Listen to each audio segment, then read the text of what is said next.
Dan kajian-kajian awal yang sekiranya awalnya dari masjid mungkin masih belum bisa buka, dan sementara kita adakan di sini meskipun dengan kondisi yang masih terbatas.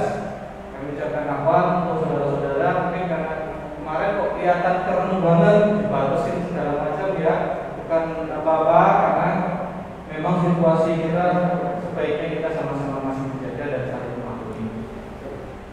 Terima kasih juga saudara-saudara yang baru bergabung ke MBI. Alhamdulillah, semoga kerasan dan kita semua di sini menuntut ilmu bersama-sama. Malam ini telah hadir juga di tengah-tengah kita Ustaz kita Ustaz dan Hamja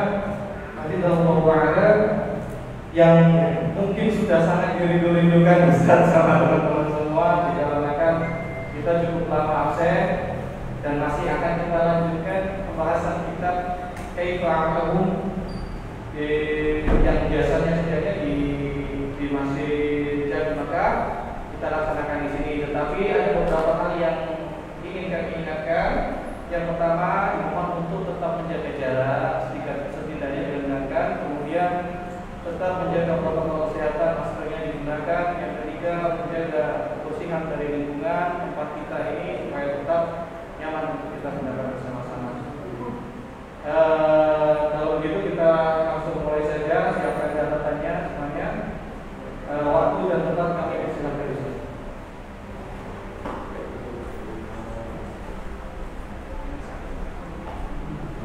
Oke, siap. Matur nuwun. Baterainya habis. Siap. Nggih ngono.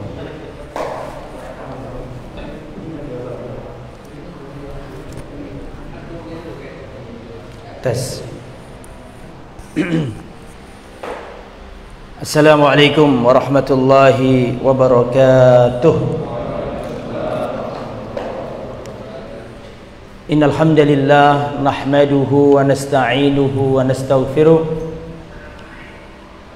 wa na'udzu billahi min shururi anfusina wa min sayyiati a'malina man yahdihillahu fala mudilla lahu wa man yudlil fala hadiya lahu wa asyhadu an la ilaha illallah wahdahu la syarika lahu wa asyhadu anna Muhammadan abduhu wa rasuluh la nabiyya wa la rasula ba'dah.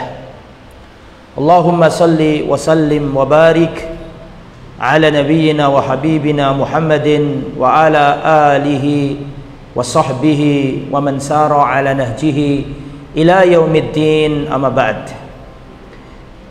Ikhwatal iman, saudara-saudaraku, teman-teman MBI rahimani wa rahimakumullah. Alhamdulillah, puji syukur kita ucapkan kehadirat Allah Subhanahu wa taala di tengah diguyurnya hujan lebat di kota Surabaya. Kita masih dimudahkan Allah untuk bermajelis ilmu. Mudah-mudahan kita seperti yang difirmankan oleh Allah Subhanahu wa taala, yarfa'illahu alladhina amanu minkum walladhina utul ilma darajat. Allah mengangkat derajat orang-orang yang beriman dan orang-orang yang diberi ilmu. Dan Rasulullah juga bersabda, wa man salaka tariqan yaltamisu fihi ilman sahalallahu lahu bihi tariqan ilal jannah. Barang siapa menempuh perjalanan dalam rangka mencari ilmu, maka Allah mudahkan jalannya menuju surga. Kata waman salaka, barang siapa menempuh, itu ada dua makna. Mana yang pertama adalah menempuh jarak. Antum ada yang dari Sidoarjo ke sini, mungkin ada yang dari Waru ke sini, ada yang dari Surabaya sendiri di sini, menempuh jarak. Ada perjalanan. Itu makna yang pertama. Intiqal min al-bait ila makan thalabil ilmi. Berpindah dari rumah menuju tempat menuntut ilmu. Itu makna yang pertama. Makna waman salaka, dan barang siapa menempuh, makna yang kedua itu nggak mesti jarak, tapi proses. Duduknya dia, mencatatnya, mendengarkannya, memurajaainya, bertanya, mendengar, memahami, itu juga bagian dari proses menempuh untuk mendapatkan ilmu. Lah mudah-mudahan dua-duanya panjenengan mendapatkan di majelis yang mulia ini. Amin ya rabbal alamin.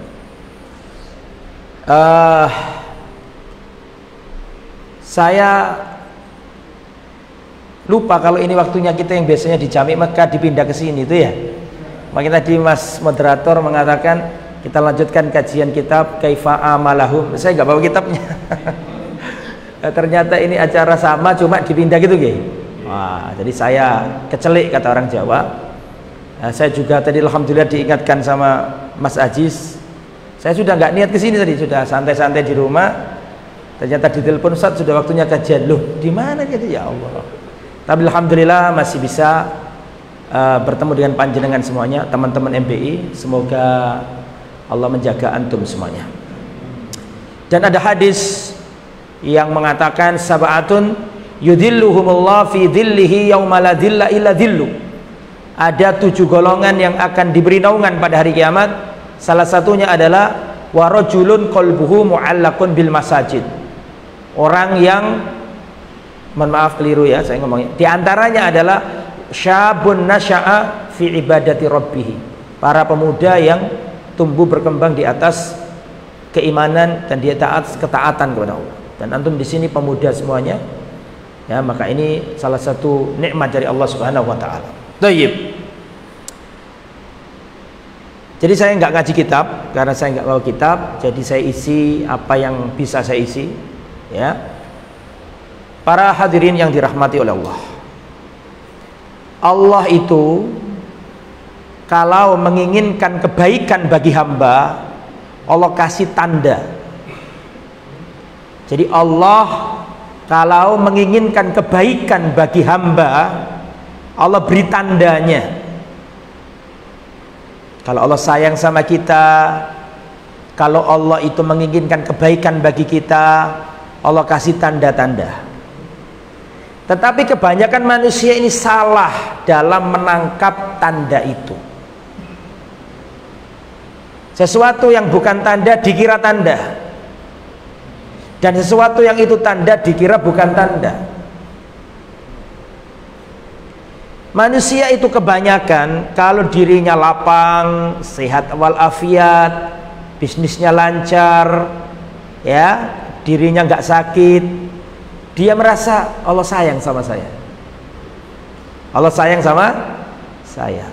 Masya Allah, saya ini bisnis saya lancar, kemudian anak saya sehat, saya nggak pernah sakit, rumah saya besar, mobil saya mewah. Kayaknya Allah sayang sama saya. Dan sebaliknya, kalau kita lihat orang terlunta-lunta, hidupnya sakit-sakitan, sakit gak sembuh, bisnis ludes, sering orang berpandangan negatif dan mengatakan kayaknya Allah gak sayang sama saya. Di antara bukti pandangan umum seperti itu, banyak sinetron-sinetron dulu itu, kalau orang begini nanti akan perutnya begini, kalau orang ini begini nanti balasannya sakitnya begini. Pernah dengarkan dulu kan ada sinetron yang seperti itu. Itu tanda bahwa masyarakat ini belum paham kapan Allah sayang kita, kapan Allah nggak sayang sama kita. Maka dari itulah, melalui kajian ini saya mengajak antum semuanya untuk mengenal tanda cinta dari Allah, untuk mengenal tanda kalau Allah itu menginginkan kebaikan bagi diri kita. Ternyata Allah menginginkan kebaikan bagi kita itu bukan dengan kita diberi kekayaan, bukan. Itu sama sekali bukan tanda kebaikan. Panjenengan dikasih sehat terus, itu sama sekali bukan tanda kebaikan. Datang seorang laki-laki, badannya gede, kekar, kuat. Ditanya sama Rasulullah, apakah Anda pernah kena penyakit kepala, sudah. Dia berkata ke Nabi, apa itu sakit kepala? Saya nggak pernah merasakan. Ditanya lagi sama Nabi, apakah engkau pernah kena penyakit humma, meriang, panas dingin? Mamar robina, tidak pernah aku kena penyakit kayak gitu, saya nggak pernah merasakan. Terus orang ini pergi. Kata Rasulullah, barang siapa di antara kalian ingin melihat penghuni neraka, lihatlah orang tadi. Jadi sehat itu sama sekali bukan tanda kebaikan dari Allah, tapi tetap kita syukuri. Naam, itu anugerah betul, itu anugerah betul, tapi itu bukan tanda apa?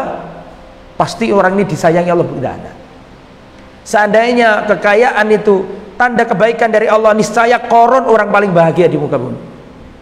Betul? Seandainya sehat itu tanda kebaikan dari Allah, niscaya Nabi Ayub orang yang paling menderita di muka bumi karena beliau sakit-sakitan.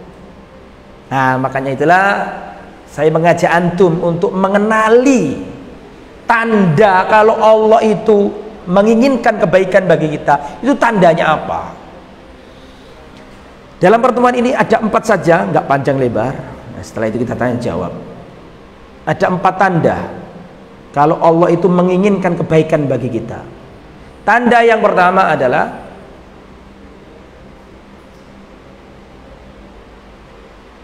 Allah jadikan kita semangat mendalami ilmu agama. Allah jadikan kita semangat mendalami, memahami ilmu agama. Saya bacakan hadisnya, riwayat Imam Al-Bukhari. Rasulullah sallallahu alaihi wasallam bersabda,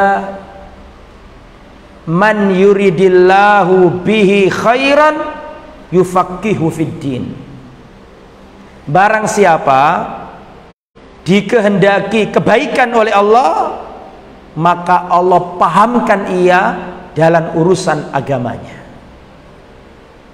Jadi antum nih datang dari jauh sini kehujanan misalnya, karena tahu di sini ada majelis ilmu dan tertarik, dengan perasaan lapang, tidak merasa tertekan karena undangan atau karena diajak teman, tapi benar-benar mengharap duduk di majelis, tanda Allah sedang sayang kepadamu.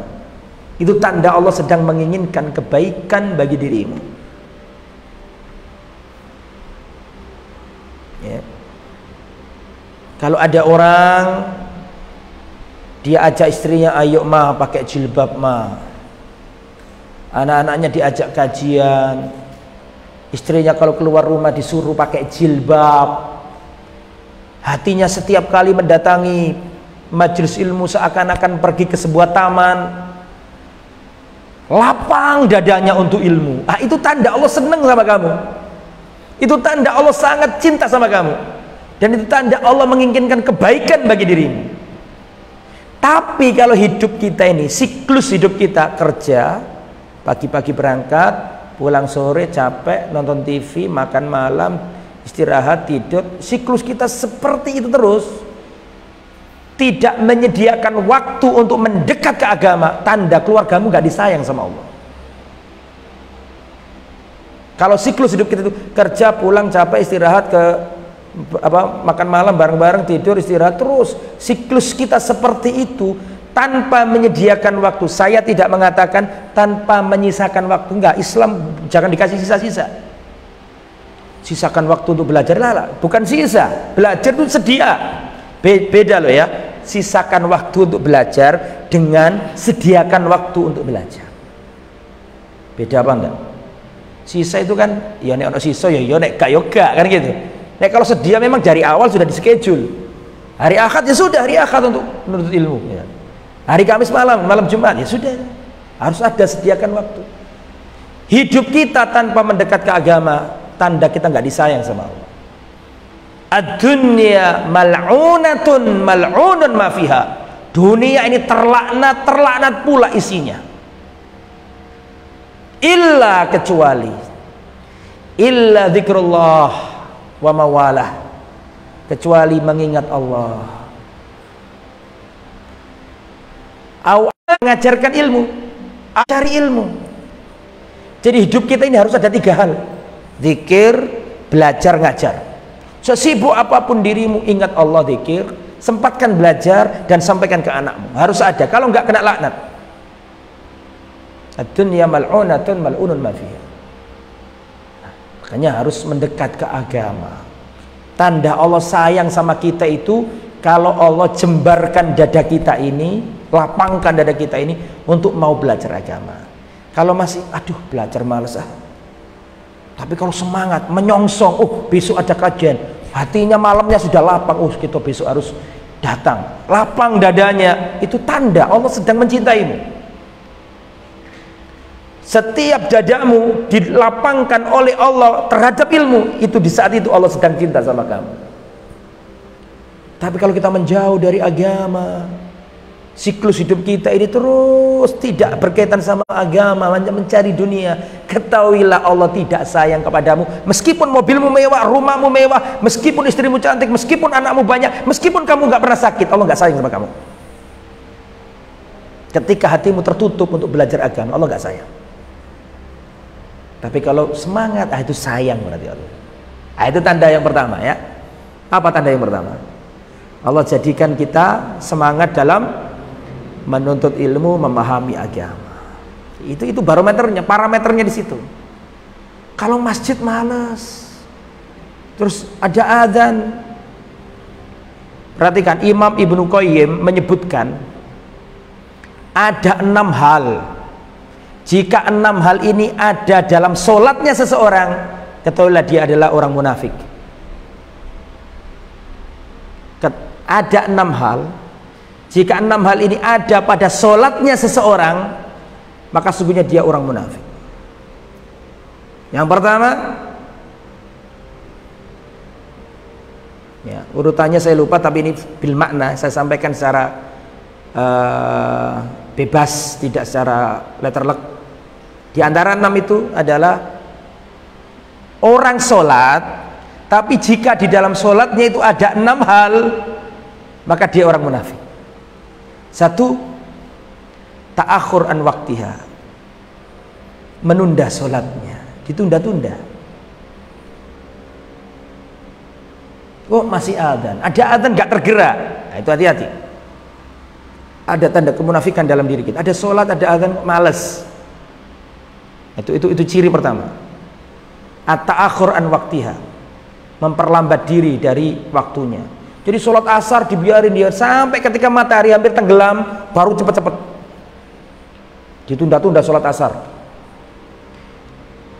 Itu yang pertama. Yang kedua, al-kasal, males. Wa idza qamu ila sholati qamu kusala. Jika dia sholat malas.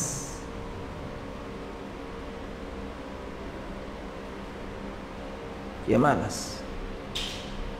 Yang ketiga, kalaupun semangat, ria'an nas. Kalaupun semangat ingin dipuji orang. Itu yang nomor 3. Kalaupun semangat itu ingin dipuji orang.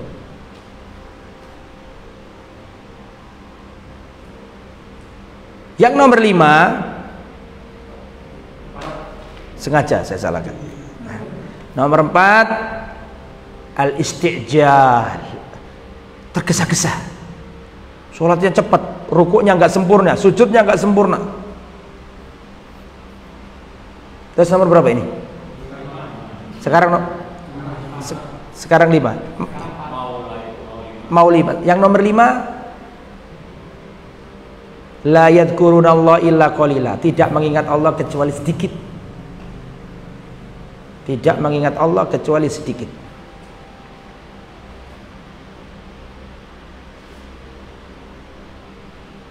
Yang nomor 6, ya betul, tertinggal dari sholat jamaahnya. Tuh, ada 6 hal ini. Kalau sampai 6 hal ini ada dalam sholat kita, ketahuilah ada yang salah dalam hati kita. Makanya kan Allah mengatakan fawailul lil musallin, celakalah orang yang sholat. Orang sholat saja celaka, apalagi orang yang meninggalkan. Orang sholat saja bisa celaka. Lah orang sholat yang celaka itu yang bagaimana? Yang dalam sholatnya ada 6 ini. Kita jangan sampai ada itu ya. Oke, kita kembali ke materi utama. Kalau kita diinginkan kebaikan oleh Allah, tanda yang pertama adalah Allah lapangkan dada kita untuk mendalami ilmu agama. Yang kedua, kalau Allah itu menginginkan kebaikan bagi kita, Allah kasih tanda tuh. Jika tanda ini ada pada diri kita, berarti kita diinginkan kebaikan oleh Allah, disayang oleh Allah. Apa poin nomor 2 ini? Saya sebutkan hadisnya, nanti antum tulis apa poinnya. Begini hadisnya. Idza aradallahu bi'abdihi khairan ista'malahu. Jika Allah menginginkan kebaikan bagi hamba, maka Allah akan menggunakan hamba itu. Saya ulangi ya. Jika Allah menginginkan kebaikan bagi seorang hamba, maka Allah akan menggunakan hamba itu, mempergunakan hamba itu. Jelas? Bisa dipahami? Jangan bilang bisa dipahami, karena saya yakin antum nggak paham. Para sahabat itu nggak paham dengan hadis ini kok. Para sahabat bertanya, wa kaifa yastamiluhu? Ya Rasulullah, maksudnya apa Allah menggunakannya itu? Maka saya tadi itu heran, antum paham kok, antum ngomong mantuk itu loh. Sahabat aja nggak paham kok. Paham maksudnya ya? Innallaha idza aradallahu bi 'abdi khairan ista'malahu. Jika Allah menghendaki kebaikan bagi hamba, Allah akan mempergunakan hamba itu. Bisa dipahami? Jangan ngomong bisa dipahami. Antum bilang nggak paham Ustaz. Karena sahabat nggak paham. Sahabat mikir apa maksudnya Nabi ini? Akhirnya para sahabat memberanikan diri bertanya, wa kaifa yastamiluhu? Ya Rasulullah, apa maksud jika Allah mencintai, menghendaki kebaikan bagi hamba, Allah akan menggunakan hamba itu? Apa maksud menggunakan hamba itu? Dijawab sama Nabi, Allah jika menghendaki kebaikan bagi hamba, Allah akan menggunakan hamba itu. Maksudnya adalah yuwaffiquhu li amali sholeh qabla mautihi. Allah jadikan dia beramal soleh sebelum kematiannya. Allah jadikan dia beramal soleh sebelum kematiannya. Itu tanda nomor apa? Poinnya apa berarti? Tanda kalau orang itu dikehendaki kebaikan oleh Allah, menutup hidupnya dengan kebaikan, kan gitu intinya ya. Ada orang itu tidak pernah ke masjid, us pokoknya nakal dah, tidak pernah ke masjid, wajahnya nggak sumringah, selalu berbuat maksiat. Tiba-tiba, wallahu a'lam bishawab, mungkin dengar kajian dapat hidayah, wallahu a'lam, tiba-tiba dia itu rajin sholat. Dan saya pernah jumpai orang kayak gitu. Aslinya nggak pernah ke masjid, tiba-tiba itu berubah, nggak tahu berubahnya kayak apa, berubah suka ke masjid. Jarak beberapa hari wafat orangnya. Itu tanda, berarti Allah sayang sama dia. Di antara tanda Allah menginginkan kebaikan bagi hamba, tandanya adalah Allah jadikan dia menjadi orang baik sebelum kematiannya. Makanya nih kita semua itu takut dengan perkataan yang luar biasa. Perhatikan, ada perkataan yang luar biasa. Hadis seingat saya, perhatikan. Yamutul insanu ala ma'asya alaihi. Atau kalam ulama saya belum ngerti, tapi ini maknanya benar. Yamutul insanu ala ma'asya alaihi. Manusia akan dimatikan sesuai dengan kebiasaannya. Kadang-kadang ini kita ini punya amalan sirria, nggak ada yang tahu kecuali Allah sama kita aja. Pintu ditutup, nggak ada yang tahu. Kecuali kita saja sama Allah, dan kita berbuat maksiat di situ. Hati-hati. Kalau terbiasa, manusia akan dimatikan Allah sesuai dengan kebiasaannya. Orang ahli sholat matinya nggak akan jauh dari sholat. Orang kalau terbiasa dari sholat, matinya nggak akan jauh dari sholat. Mungkin pas ngambil air wudhu kebreset, mungkin pas berangkat ke masjid jatuh, mungkin pas sujud nggak balik, mungkin pas ngambil songkok terus kepleset, ya bisa jadi. Orang kalau ahli sholat matinya nggak akan jauh dari sholat. Orang ahli zina matinya nggak akan jauh dari zina. Mungkin pas berangkat ke hotelnya, Mungkin pas diranjang sama pezinanya, mungkin pas SMS-an ketabrak, kita nggak tahu. WA. Yamutul insanu ala ma asya'alaih. Manusia akan dimatikan sesuai dengan kebiasaannya. Maka pilihlah kebiasaan yang baik. Poin keberapa ini? Kedua. Poin yang nomor 3 sekarang. Tanda Allah menginginkan kebaikan bagi kita. Allah masukkan kelemah lembutan dalam diri kita. Allah masukkan kelemah lembutan dalam diri kita. Rasulullah bersabda, "Idza aradallahu li ahli baitin khaira adkhala alaihimur rifq." Jika Allah menghendaki kebaikan bagi sebuah keluarga, Allah masukkan di tengah-tengah mereka kelemah lembutan. Kalau antum lihat nih, suami itu baik sama istrinya, istri baik sama suaminya, suami penyayang sama anak-anaknya, itu tanda Allah sayang sama mereka.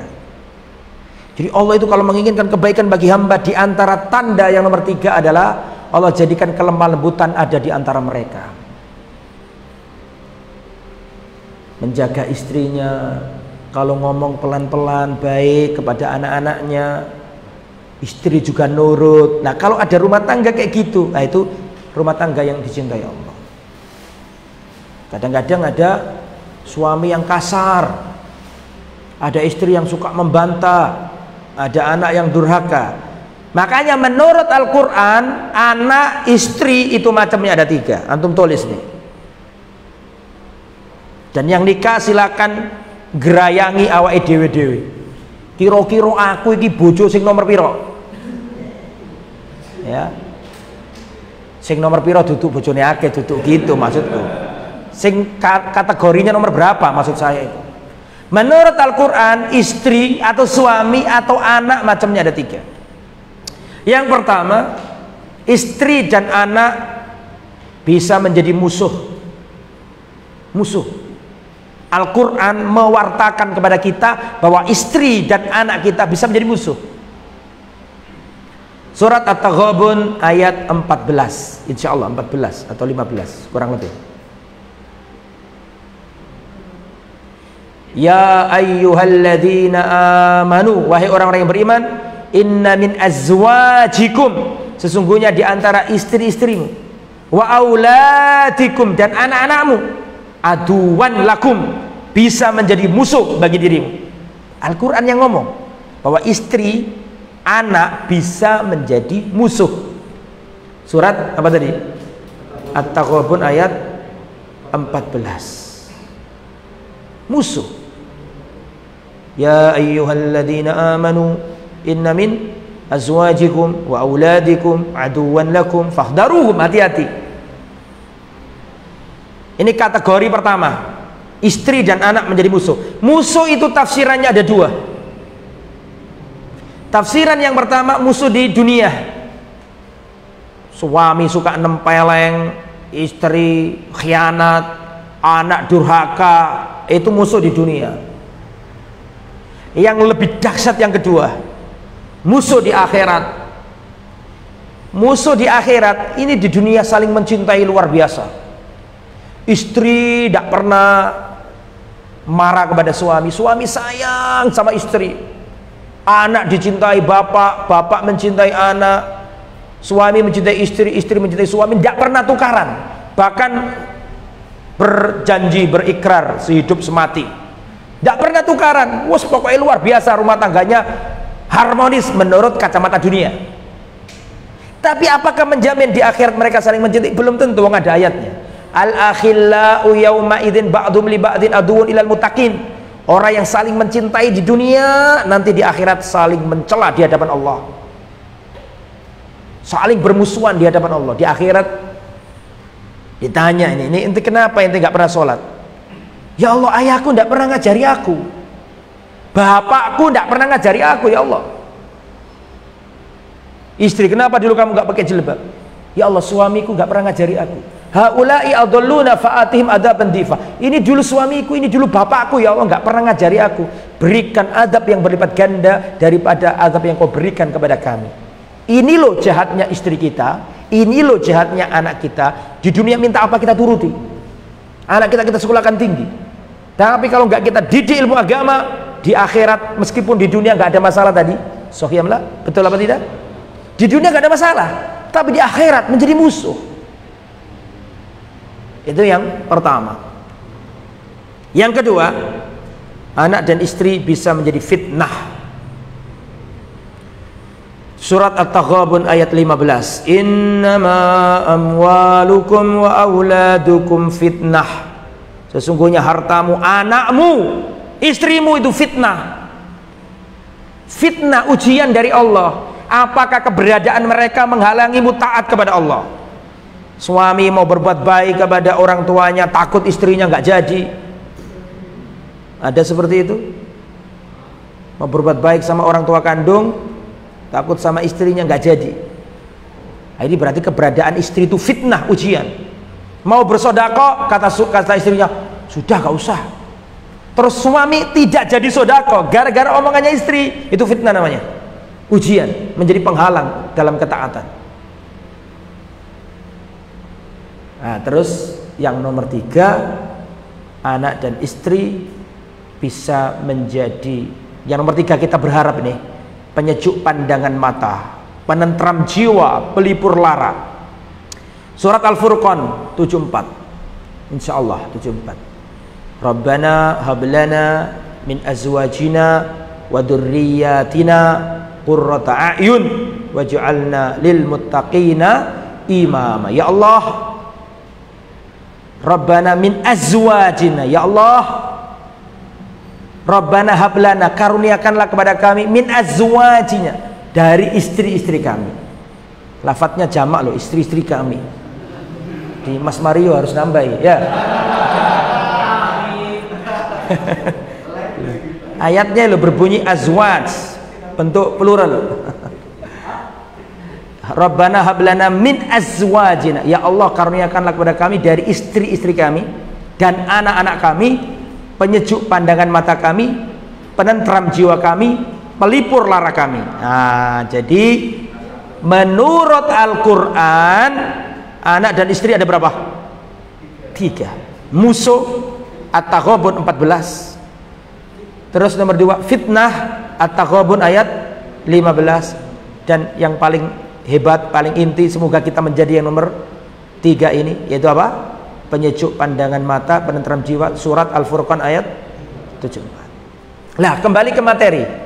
Kalau Allah menginginkan kebaikan bagi hamba, Allah kasih tanda. Dan tanda nomor 3 tadi apa? Allah masukkan kelemah lembutan di tengah-tengah mereka. Rasulullah sayang sama Aisyah, Rasul sayang sama Khadijah. Kemarin awal-awal kita jelaskan itu dalam kitab Kaifa Amalahum, ya kan? Bagaimana akhlaknya Rasulullah kepada istri-istrinya.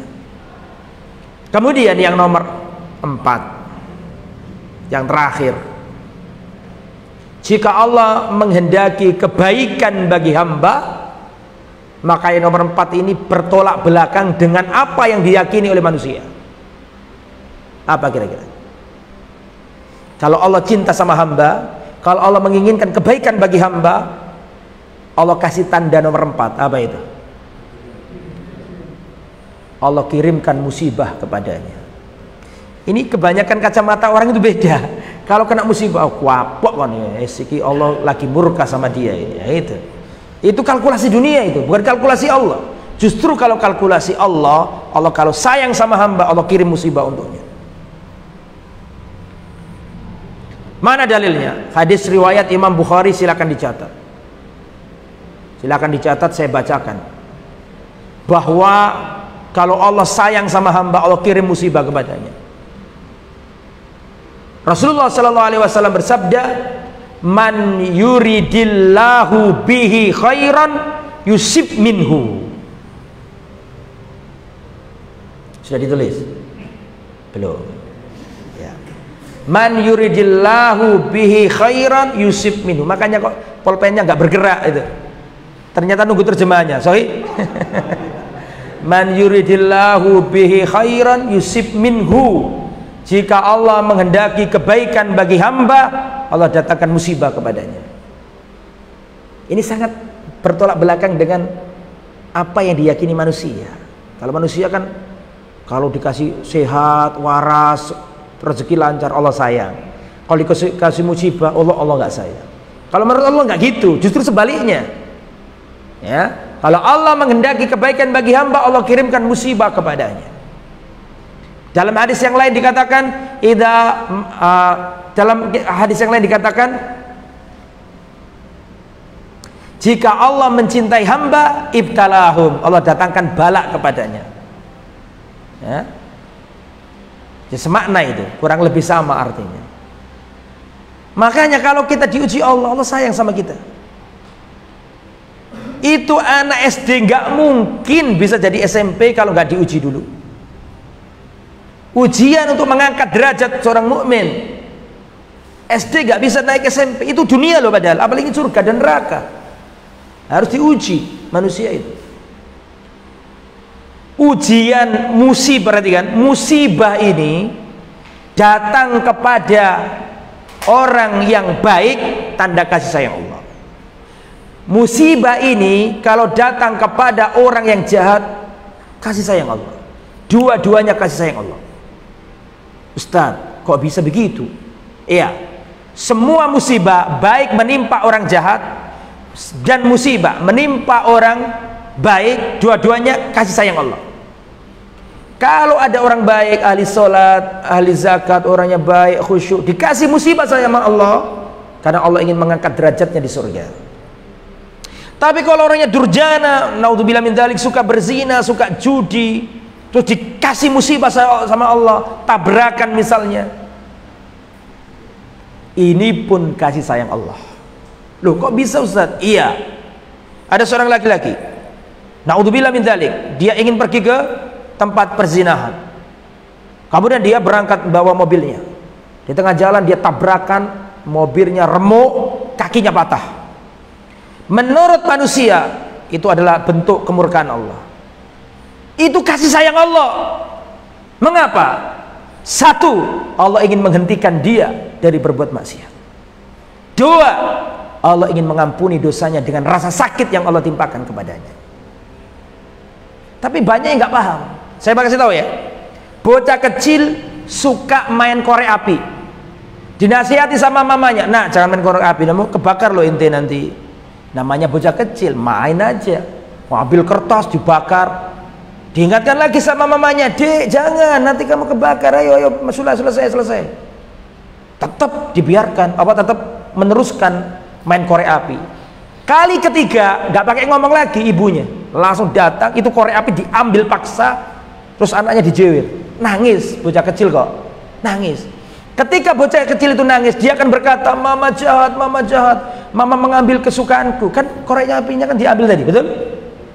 Menurut kacamata bocah kecil, mamanya jahat, sahih, betul? Padahal sebenarnya mamanya sayang nggak? Sayang mamanya itu. Lah kalau kita diberi musibah kok mentalnya mental gerutu, ya seperti bocah kecil, nggak ngerti kalau disayang Allah. Allah itu bisa jadi Allah itu menyelamatkan kita dari musibah dengan sesuatu yang kita menganggapnya musibah. Kayak nyantum nggak paham, makanya mikir dulu kan. Ya.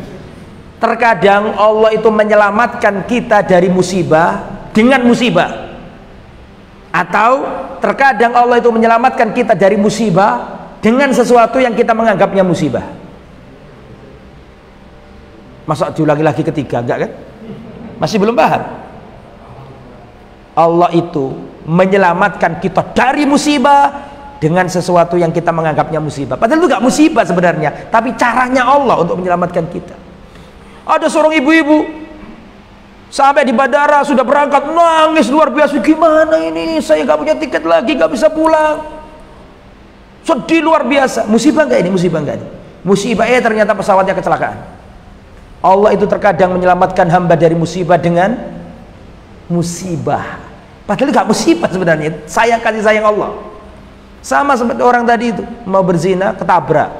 Itu kasih sayang Allah Subhanahu wa taala. Bahkan dalam hadis dikatakan, ya, ada seorang hamba Allah beri jatah dia tempat di surga. tapi ternyata amal solehnya tidak mampu membuat dia menduduki tempat yang Allah janjikan. Tapi Allah sayang sama dia. Allah ingin agar hamba ini mencapai derajat yang sudah Allah janjikan kepadanya, tapi amalannya pas-pasan. Maka Allah saking sayangnya, Allah pengen hamba ini naik ke tempatnya, Allah kasih musibah. Allah kasih musibah.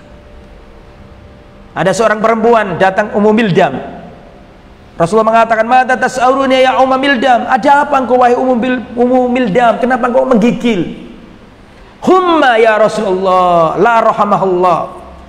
Saya kena penyakit humma, meriang, panas dingin. Semoga Allah tidak merahmati penyakit ini. Rasulullah marah. Lah, jangan kau mencela penyakit apa? Demam. Sungguhnya penyakit demam itu bisa mengurangi dosanya anak Adam. Rahmat. Cuma kadang-kadang kita yang enggak paham. Tapi juga jangan minta sakit. Ya Allah, saya minta sakit itu enggak boleh juga. Tapi kalau sudah kena sakit, ente harus apa? Bersabar. Lah, jadi harus sabar ketika mendapatkan musibah. Lah, orang yang tertimpa musibah itu macamnya ada 4 manusia. Dan ini sudah sering saya sampaikan. Al-Imam Al-Utsaimin mengatakan orang itu kalau kena musibah, musibah itu datang untuk mengklasifikasikan manusia. Musibah itu datang untuk membedakan manusia, kelas berapa manusia itu. Makanya Al-Imam Al-Utsaimin menyebutkan bahwa orang yang tertimpa musibah itu ada 4 tipe manusia. Tipe yang pertama adalah at-tasahhut, murka, gerundel, tidak legowo, menggerutu. Ada masalah di kantor, istrinya dimarahi, anaknya ditempeleng, marah-marah, ambil piring, pecah. Itu model manusia pertama. Kalau kena musibah tidak bisa mengontrol emosi. Padahal nanti setelah dibanting piringnya, ya dia sendiri yang membersihkan. Itu tipe manusia pertama. Kalau kena musibah nggak sanggup mengontrol emosinya, tasahud, menggerutu, malah menjauh dari Allah, nggak malah mendekat. Itu tingkatan pertama. Tingkatan yang kedua, orang kalau kena musibah itu punya sifat as-sabr, sabar. Kena musibah sabar. Alladzina idza asabatuhum musibatun qalu inna lillahi wa inna ilaihi raji'un. Kalau kena musibah dia baca inna lillahi wa inna ilaihi raji'un. Ya Allah, kami semuanya milikmu dan kami akan kembali kepadamu, semua ini titipan ya Allah. Lapang dadanya, sabar. Sedih sebenarnya tapi sabar. Itu tingkatan nomor 2. Ada tingkatan yang lebih hebat dari sabar. Apa itu? Ar-ridho. Ridho. Kena musibah, ridho.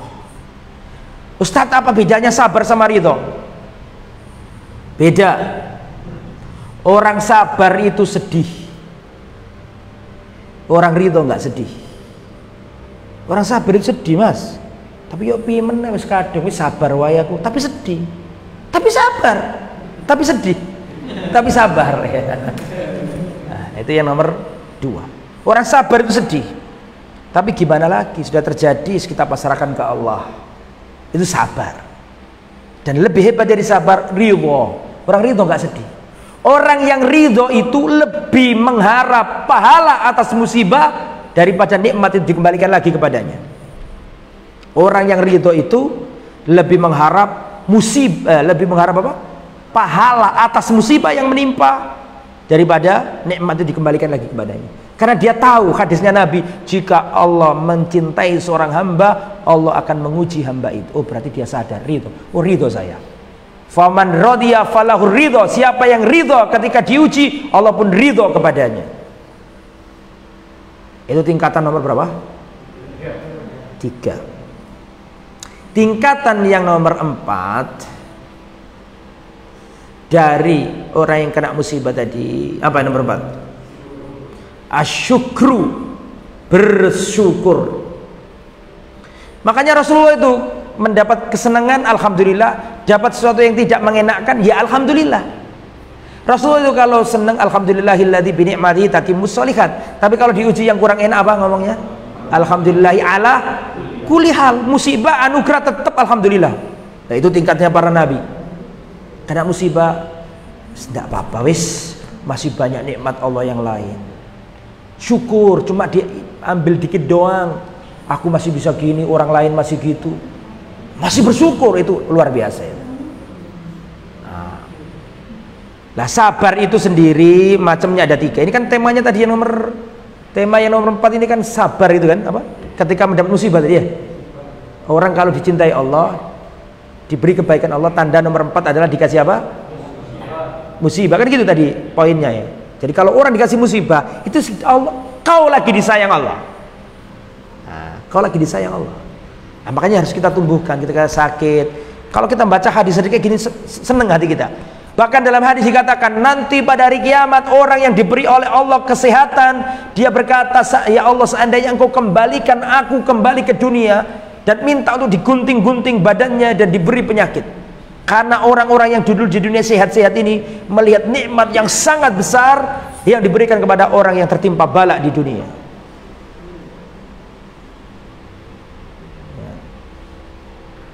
Antum kalau nggak ada hujan, nggak ada angin, nggak ada masalah, jangan minta kepada Allah jadi orang yang sabar. Karena orang yang minta sabar itu pasti diuji. Kalau antum minta sabar, pasti Allah datangkan ujian supaya dikatakan sabar. Makanya ojo dongo ya Allah sampean paringi aku sabar. Kecuali dalam keadaan kena musibah. Paham maksudnya? Semuanya lapang, jangan berdoa kayak gitu. Karena untuk membuktikan kesabarannya, kan orang nggak dikatakan sabar kalau nggak ada ujian. Paham maksudnya? Nah, itu. Lah sabar sendiri itu ada 3 macam. Sabar itu menurut para ulama ada 3 macam. Yang pertama as-sabru ala taatillah. Sabar dalam menjalankan ketaatan.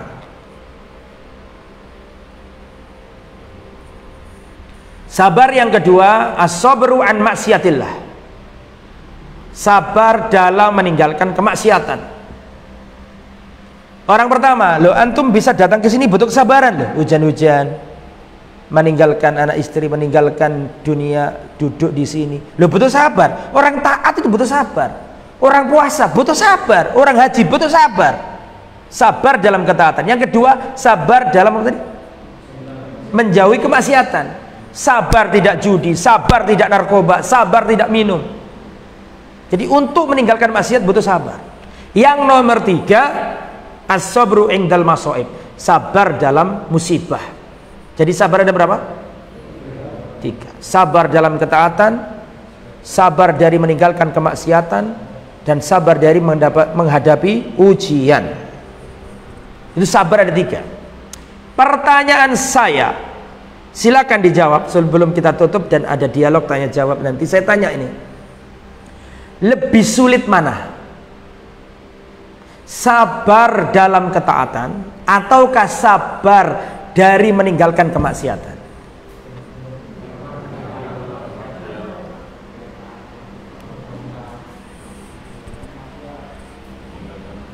Pertanyaannya paham? Bisa dipahami ya? Mana yang lebih berat? Sabar dalam ketaatan atau sabar dari kemaksiatan? Angkat tangan, jawab dengan alasannya. Mas Mario. Lebih berat. Bagi yang mengatakan lebih berat. Karena nanti yang pertama juga ngomong gitu kan, karena sabar dalam ketaatan godaannya lebih besar. Nah, itu jawaban pertama. Yang lain, ini belum salah, belum benar, masih kita tanya satu-satunya. Sabar dalam ketaatan. Kok bisa?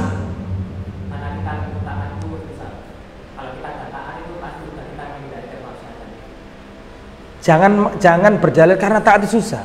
Nanti yang maksiat juga mengatakan karena meninggalkan maksiat itu susah. Jadi itu alasan kedua belah pihak. Atau apa maksudnya? Bisa dipahami? Itu alasan yang bisa diklaim oleh kedua belah pihak. Harus ada alasan yang dimiliki satu, nggak bisa dimiliki yang lain. Bisa dipahami maksudnya? Betul. Lebih sulit, lebih berat.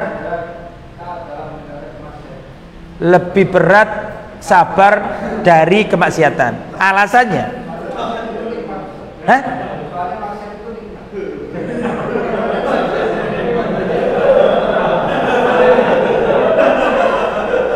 Karena maksiat itu nikmat.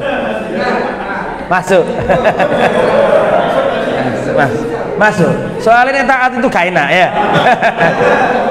Ya, masuk. Tapi bukan itu jawabannya. Lebih berat mana? Melaksanakan sabar dalam ketaatan. Ya kan? Atau sabar meninggalkan kemaksiatan. Lebih berat mana? Menjalankan kewajiban ataukah menjauhi larangan? Jawabannya lebih berat menjalankan ketaatan. Setujulah yang setuju, tidak setujulah yang tidak setuju. Ya, tapi karena aku ustadzmu harus setuju. Ya. Lebih berat sabar atau lebih berat menjalankan ketaatan. Kenapa? Loh sama, meninggalkan maksiat juga istiqomah. Itu jangan menjawab dengan alasan yang bisa diklaim oleh kedua belah pihak. Jawaban yang nggak bisa diklaim ini karena ketaatan itu membutuhkan energi, membutuhkan biaya, membutuhkan pikiran. Orang haji harus keluar duit, harus keluar tenaga, harus keluar pikiran, harus keluar kekuatan. Orang sholat butuh tenaga, butuh bangun malam, butuh ngambil air wudhu, butuh tidak ngantuk, keluar energi, bahkan keluar tenaga. Tapi kalau orang meninggalkan maksiat, menengok wis mari. Menengin wis mari. Betul apa enggak? Gak keluar apa-apa kan? Bisa dipahami gak jawabannya? Orang meninggalkan maksiat gak butuh apa-apa. Wis menengok wis dadi wisan. Gak tenaga, gak pikiran, gak duit, semenenge gitu. Masuk? Makanya perhatikan, kata Nabi, kalau Allah merintahkan kepadamu sesuatu, kerjakan semampumu, kan gitu kan. Tapi kalau Allah melarang sesuatu, kalau Allah melarangmu, berhentilah. Gak pakai kata-kata apa? Semampumu. Pernah dengar kan di situ? Jika aku perintah kalian maka kerjakan semampumu. Sholat berdiri gak bisa, ya duduk gak ada. Harus letter gak ada. Kalau nggak bisa berdiri dengan duduk, kan gitu kan. Sholat apa zakat kalau nggak mampu ya nggak bisa, nggak keluarkan. Haji kalau nggak mampu ya nggak usah. Korban kalau nggak mampu ya nggak usah. Kalau nggak mau berdiri dengan duduk. Bahkan kalau safar boleh dikosor, kan gitu kan. Semampumu. Tapi nggak ada. Kalau kamu nggak bisa minum, meninggalkan satu botol ya paling nggak, ya kan nggak ada kayak gitu. Bisa dipahami? Kalau kamu nggak bisa meninggalkan zina, ya paling nggak ya pacaran saja, nggak apa, nggak ada. Karena meninggalkan maksiat itu nggak butuh tenaga. Bisa dipahami ya, insya Allah ya. Nah, makanya ketika perintah ada kata-kata semampumu, tapi kalau sudah larangan, oh nggak bisa. Larangan harus stop. Makanya melaksanakan kewajiban itu lebih berat. Ya, lebih berat. Makanya hukumannya pun lebih berat. Kalau tidak dijalankan, hukumannya lebih berat. Iblis itu tidak sabar dalam ketaatan. Kalau Adam nggak sabar dalam kemaksiatan, pasti mikir awakmu kan. Iblis disuruh tobat, suruh sholat, suruh apa? Sujud. Bisa dipahami? Kalau Nabi Adam maksiat, dilarang malah dia menjalankan, yaitu apa? Mendekati pohon kul, tidak seterusnya. Oke, silakan kalau ada pertanyaan. Jadi itu ya, ada 4 tanda kebaikan dari Allah. Kalau Allah menghendaki kebaikan bagi kita, Allah kasih 4 tanda. Tanda pertama apa tadi? Allah lapangkan hati kita untuk mendalami ilmu agama. Yang kedua, Allah jadikan kita beramal soleh sebelum kematian kita. Yang nomor 3, Allah masukkan kelemah lembutan. Yang nomor 4, Allah datangkan musibah. Kalau 4 itu menyapa kita, jangan takut, karena itu adalah titik di mana Allah sedang mencintaimu. Makanya manajelah 4 hal ini dengan baik. Manajelah 4 hal ini dengan baik, karena engkau sedang dicintai Allah. reaksinya harus tepat. Ketika diuji berarti harus sabar atau ridho tadi itu. Ya, kalau punya anak harus lemah lembut. Ya, dan harus berusaha untuk istiqomah sehingga mati dalam kebaikan. Dan harus banyak-banyak menuntut ilmu. Tafadhol kalau ada pertanyaan. Silakan.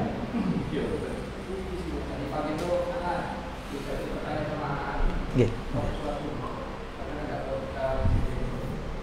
Kenapa keturunan Nabi Adam ada yang kafir, ada juga yang kafir, padahal Nabi Adam sudah maksimal kafir? Iya. Mengapa anaknya Adam itu ada yang kafir dan tidak kafir? Ya begitulah manusia. Allah bisa menjadikan manusia semuanya muslim. Bisa. Tapi manusia ada yang kena goda setan, seperti anak Adam itu membunuh siapa? Saudaranya. Yang satu baik, yang satu tidak baik. Itulah hikmahnya Allah Subhanahu wa taala menjadikan semua manusia dalam keadaan fitrah.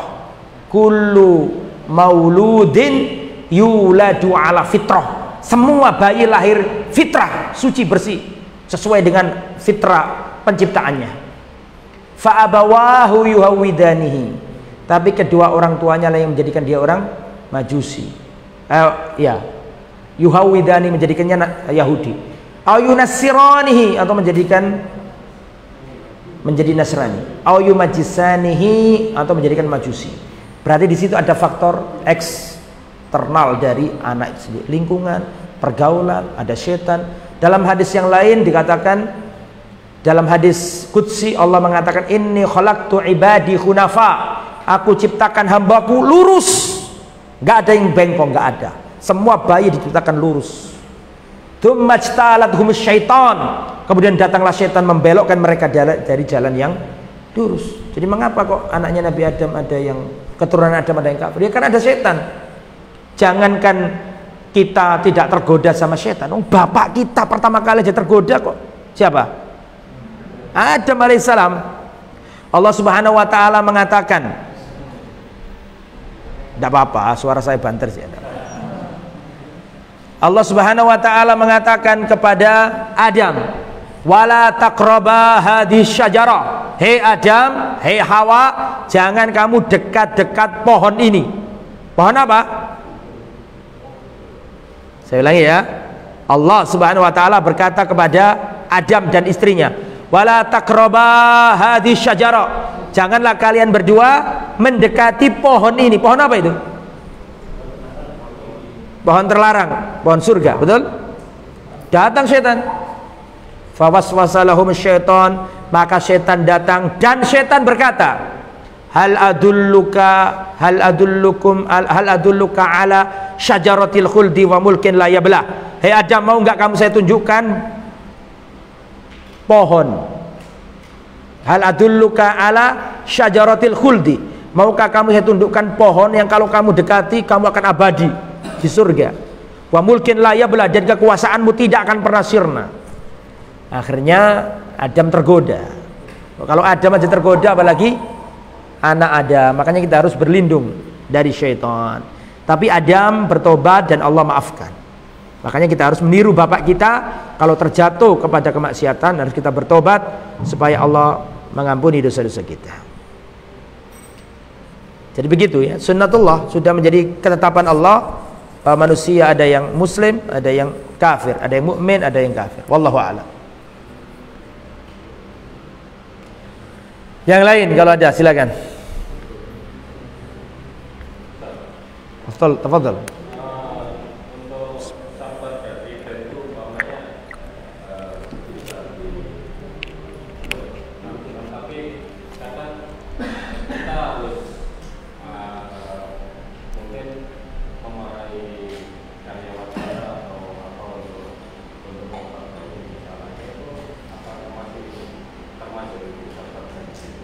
Termasuk apa? Karyawan yang melakukan kesalahan,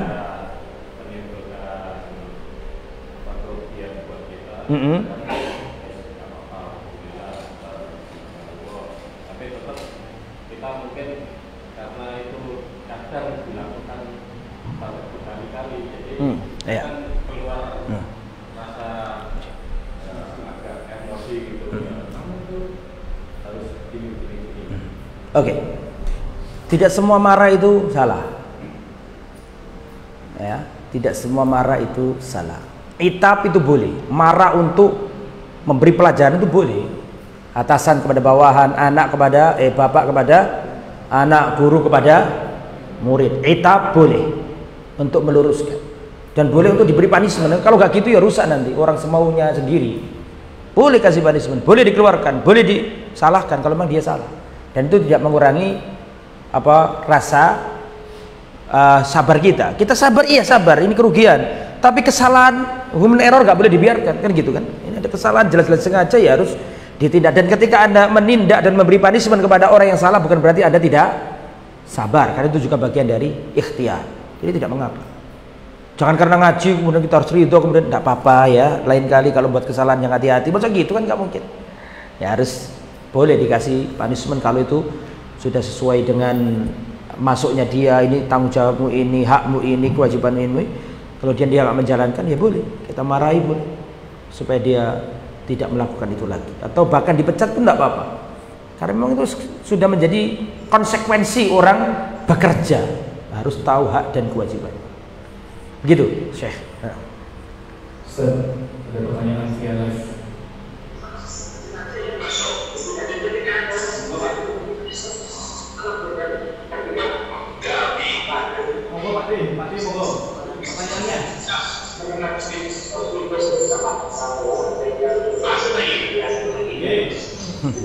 Enggak jelas, Mas.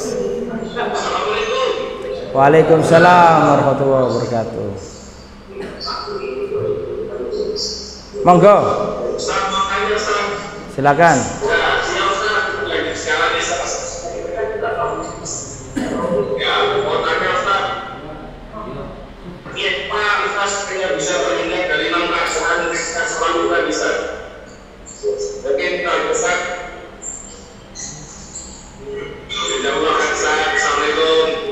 Assalamualaikum warahmatullahi wabarakatuh. Tolong saya dibantu, kurang jelas ya.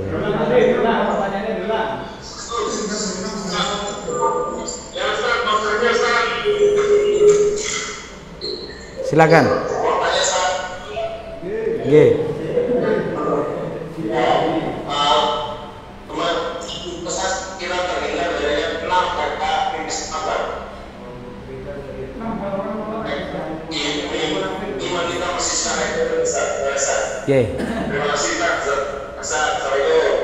Waalaikumsalam warahmatullahi wabarakatuh. Terhindar dari 6 hal tadi ya ketika sholat tadi. Iya, itu cirinya orang munafik di situ. Wa idza qamu ila sholati qamu kusala. Jika mereka sholat, sholatnya malas. Yura'unan nasa. Mereka kalaupun sholat, mereka ingin dipuji manusia. Wala yadhkurunallaha illa qalila, dan mereka tidak mengingat Allah dalam sholatnya kecuali sedikit banget. Loh, saya takut loh dengan perinciannya Ibnu Qayyim itu. Karena kalau diterapkan pada diri kita, khawatir kita kena semua, so, ya? Iya kan? Kadang-kadang sholat nggak tahu mikir kemana, pikiran kita ngelayang-layang. Kadang-kadang ada perasaan ditunda, gerakannya cepat. Kalau kita lakukan itu sholatnya orang munafik. Makanya kita harus, bagaimana caranya? Ya harus kita hadirkan kembali keagungan sholat dalam dada kita. Kewajiban paling wajib setelah syahadat sholat. Sholat ini satu-satunya ibadah yang pensyariatannya beda dengan ibadah lain. Zakat tuh Nabi di bumi Allah turunkan ayat melalui Jibril, betul, kepada Rasulullah. Haji, puasa, sodako, birrul walidain, berbakti sama orang tua, jihad fisabilillah, itu turun langit melalui Jibril. Khusus sholat nggak pakai. Nabi Muhammad dibawa ke langit sana melalui peristiwa apa? Isra Mi'raj. Bahkan Nabi Muhammad nggak bisa ditemani siapa? Ke Sidratul Muntaha, Jibril gak bisa menemani, gak pakai perantara, langsung sholat nih. Saking agungnya sholat, sampai persyariatannya gak pakai ayatnya Allah diturunkan. Nabi Muhammad yang diangkat kemana? Ke Sidratul Muntaha dari Masjidil Aqsa. Subhanalladzi asra bi 'abdihi lailan minal masjidil haram ilal masjidil aqsa. Dari Masjidil Aqsa dinaikkan ke Sidratul Muntaha untuk menerima syariat sholat ini. Dan Nabi pun mengatakan awwalu ma yuhasabu bihil abdu yaumal qiyamah as-shalah. Yang pertama kali dihisab dari hamba pada hari kiamat salatnya. Al-ahdul ladzi bainana wa bainahum as-shalah. Yang membedakan kita dengan orang kafir itu salat. Baik sama orang tua, mau agama, seluruh agama ngajarkan itu. Betul apa enggak? Jangan korupsi, semua ngajarkan. Tapi kalau sholat, nggak ada agama lain mengajarkan sholat seperti ini. Makanya kata Rasulullah SAW, al-ahdul ladzi bainana wa bainahum as-shalah. Yang membedakan kita sama orang kafir itu sholat. Faman tarokaha faqad kafar. Yang meninggalkan sholat maka dia murtad kafir. Bahkan Abdullah bin Mas'ud itu mengatakan, di zaman kami para sahabat, untuk mengetahui orang itu munafik apa enggak, dilihat apanya? Sholat jamaahnya. Ngaku Islam kok gak pernah ketok di masjid, munafikun ma'lumun nifaq. Munafik yang jelas-jelas kemunafikannya. Seandainya syarat itu diterapkan zaman sekarang ini, alangkah banyaknya kita yang kena ayat ini. Banyak orang munafik. Pokoknya di zaman Nabi itu ngaku Islam, gak pernah kelihatan di masjid, sudah. Datang seorang laki-laki buta. Pernah dengar hadis ini kan, sudah sering saya sampaikan. Ata rajulun atan Nabiya sallallahu alaihi wasallam rajulun a'ma, mendatangi Rasulullah seorang laki-laki buta. Buta nggak bisa lihat, datang ke Nabi. Ya Rasulullah, laisa liqaidun yaquduni ilal masjid. Ya Rasulullah, saya ini buta dan tidak ada yang nuntun aku pergi ke masjid. Farrohisli, izinkan saya sholat di rumah. Saya minta keringanan ya Rasulullah, saya ini buta, nggak ada orang yang nuntun aku ke masjid. Izinkan aku sholat di rumah. Saya minta rukhsah. Apa rukhsah itu artinya? Keringanan.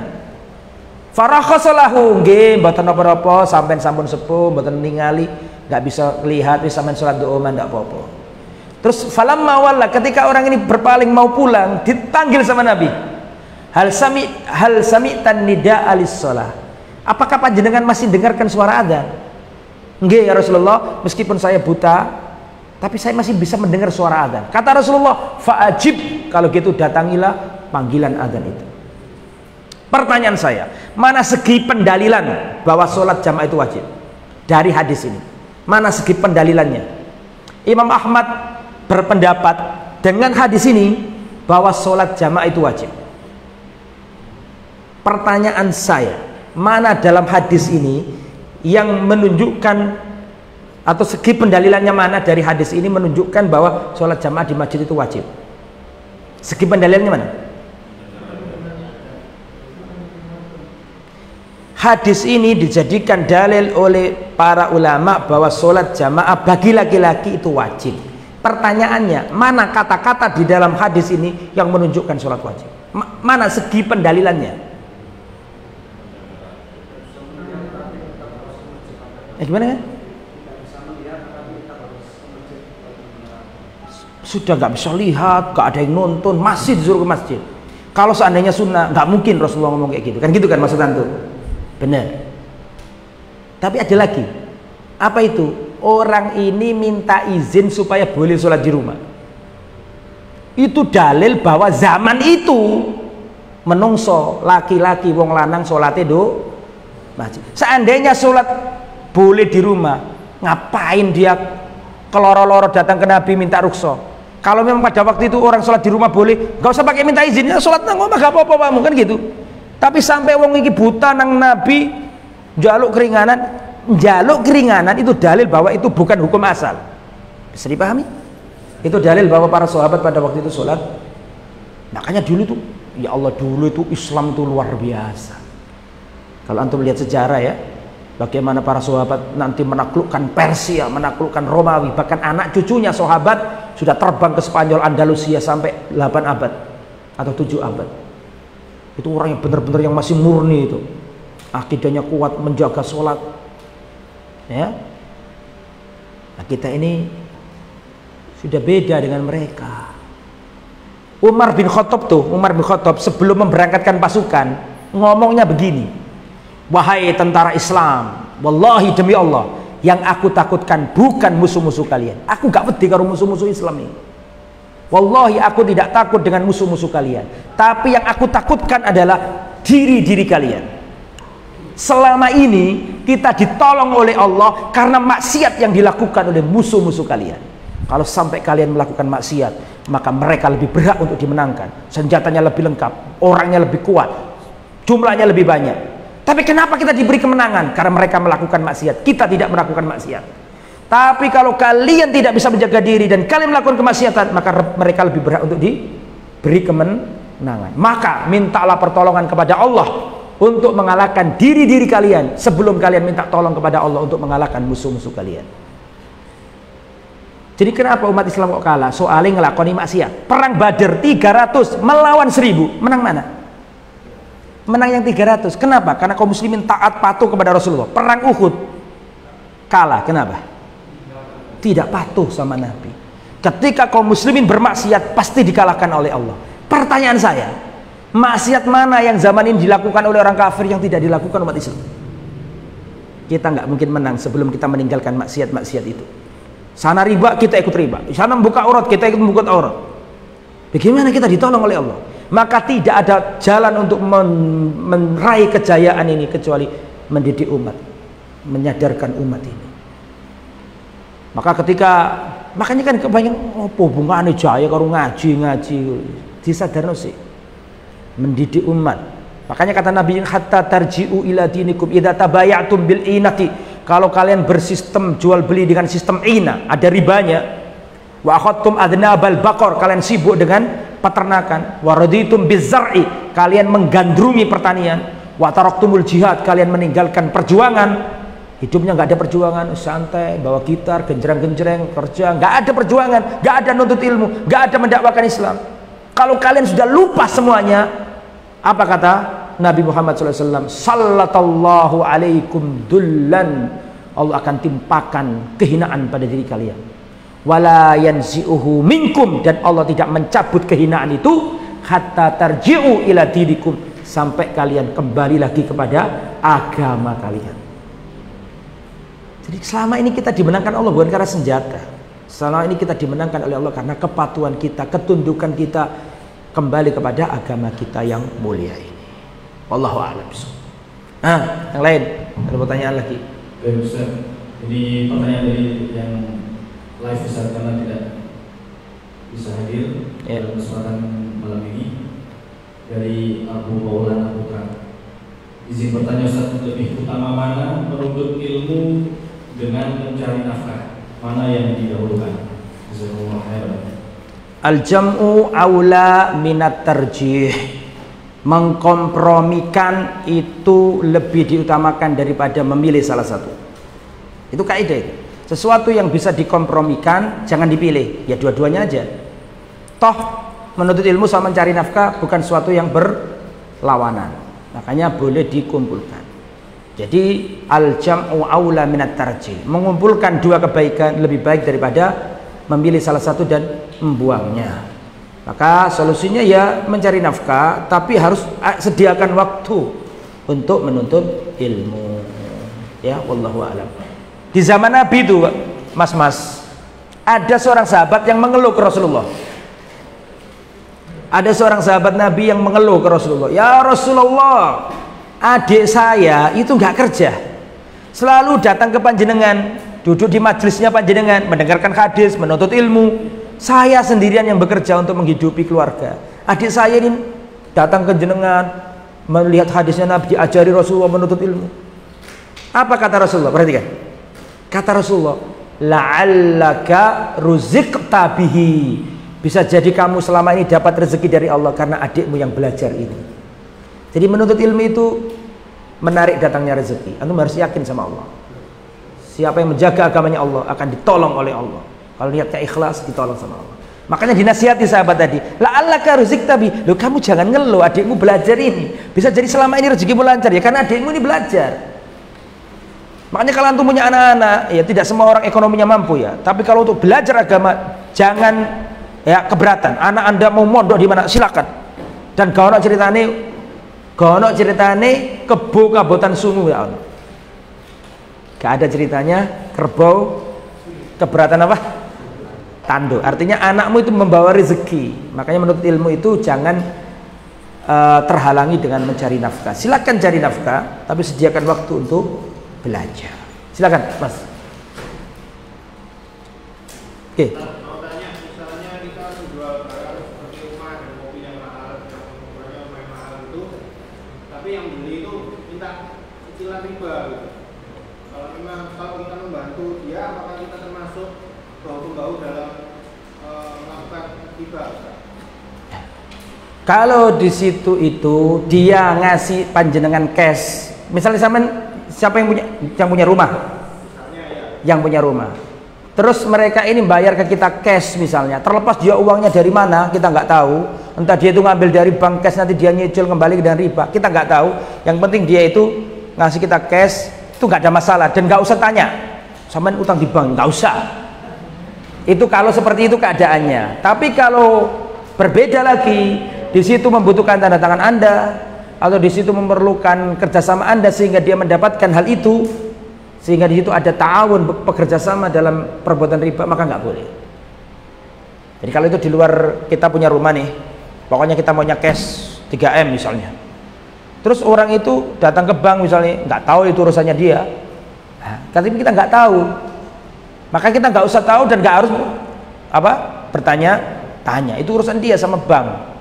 Ya, tapi kalau orang ini memerlukan kita, memerlukan tenaga kita, sehingga kita bekerja sama dengan dia dan kita tahu dan kita memberikan peluang kepadanya sehingga tercipta akad riba, ya itu nggak boleh. Ta'awun 'alal itsmi wal udwan. Jual rumah. Jual rumah orangnya kan biasanya minta beres gitu. Jadi kita tolong diaturkan ini cicilan mana gitu. Gimana? Apa kita tolak aja atau? Ya, kalau memang itu sudah bekerja sama bank dan itu ada kita di situ dan otomatis kita melakukan aktivitas sehingga terlaksananya akad itu, jangan. Insya Allah rezeki Allah banyak di tempat yang lain. Yakin sama Allah. Man taraka syai'an lillahi awwadahullahu khairan minhu. Barang siapa meninggalkan sesuatu karena Allah, Allah ganti yang lebih baik. Insya Allah diganti yang lebih baik. Insya Allah. Silakan. Ustaz mau tanya, bagaimana cara menghadapi suami yang suka lihat perempuan-perempuan seksi, mendengarkan musik dan sering main sosmed dan nonton hal-hal yang bermanfaat, padahal sudah tahu hukumnya? Lah sampean kan laki-laki, masa tanyanya bagaimana kalau orang lain ini ya yang tanya? Oh iya. Istrinya yang tanya. Ya. Harus dinasihati ya, nggak boleh. Memang mata ini kalau dilayangkan ke yang maksiat akan kecanduan. Mata ini ada candunya. Ya, makanya kata Imam Nuqayyim, masuknya setan ke anak Adam melalui 4 pintu. Masuknya anak Adam untuk menggoda anak Adam melalui masuknya setan untuk menggoda anak Adam melalui 4 pintu. Dan antum tahu nggak pintu yang pertama itu pintu apa? Pintu nadroh, pandangan mata. Jadi anak Adam itu kalau digoda sama iblis, yang diincar pertama kali itu matanya, pandangannya ini loh. Karena pandangan mata ini ya penangkap sinyal yang paling jujur kepada hati dan pikiran. Mata tidak pernah mengkhianati pikiran dan hati. Beda dengan lisan. Saya melihat ini warnanya merah putih, ya, merah langsung masuk di hati saya. Ini merah. Hati saya mengatakan merah ini. Karena apa? Karena mata saya sudah melihat merah. Betul? Berbeda dengan lisan. Mata melihat sesuatu, lisan bisa apa? Berdusta. Betul apa enggak? Kalau hati, kalau mata nggak pernah berdusta. Apa yang dilihat itu yang dibawa ke hati. Makanya orang kalau sudah melihat sesuatu pasti membekas di hatinya. Sampai sholat, Allahu Akbar, tiba-tiba ada sarung merek Wadimor. Meskipun lisan sampean nggak baca, sampean baca nggak? Pasti, karena Wadimor itu yang masuk. Kok jadi merek sih? Mata sudah melihat itu langsung dibawa ke hati. Dan hati membenarkan itu, bahwa itu tulisannya mereknya itu tadi. Betul apa enggak? Makanya hati, sholat Allahu Akbar, ada orang bawa kaos partai, lanjutkan, loh kan? Langsung masuk ke hati, masuk ke hati itu. Meskipun kita tutup, kita membacanya, itu bahaya pandangan mata. Makanya tadi saya katakan, pintu yang pertama apa tadi? An-nadhrah, pandangan mata. Orang kalau sudah melihat, itu pasti membekas itu. Oh tadi cantik ya, gitu. Membekas dan ketagihan. Makanya itu hati-hati. Siapa yang tidak bisa menjaga pintu pertama, pasti setan akan memasuki pintu yang kedua. Itu alurnya seperti itu. Pertama pandangan mata. Kalau pandangan mata sudah jebol, akan pindah ke pintu kedua. Apa? Al-khotroh, lintasan alam pikiran kita. Pertama dilihat, kepikiran. Ada di kepala, iya ya tadi itu perempuan ini riwa-riwi aja di depan mata kita. Kepikiran, dipikir, mencari strategi gimana bisa kenalan sama wanita ini. Dipikir. Kalau ini jebol, akan masuk ke pintu yang nomor 3, al-lafdhah, ucapan lisan kita. Yang nomor 4, al-khutwah, langkah kaki kita. Terjadinya perzinahan melalui 4 pintu ini. Dilihat, reunian nih biasanya.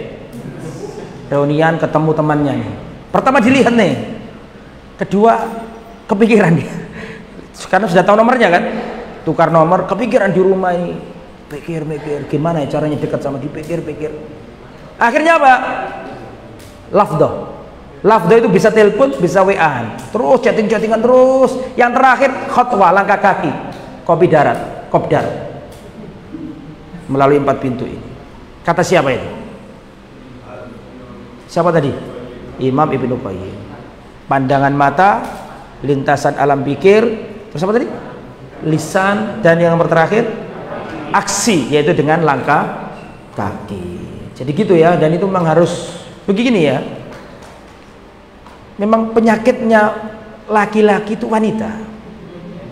Fitnah terbesar bagi laki-laki itu wanita. Gara-gara wanita ini dulu Nabi Yusuf dipenjara.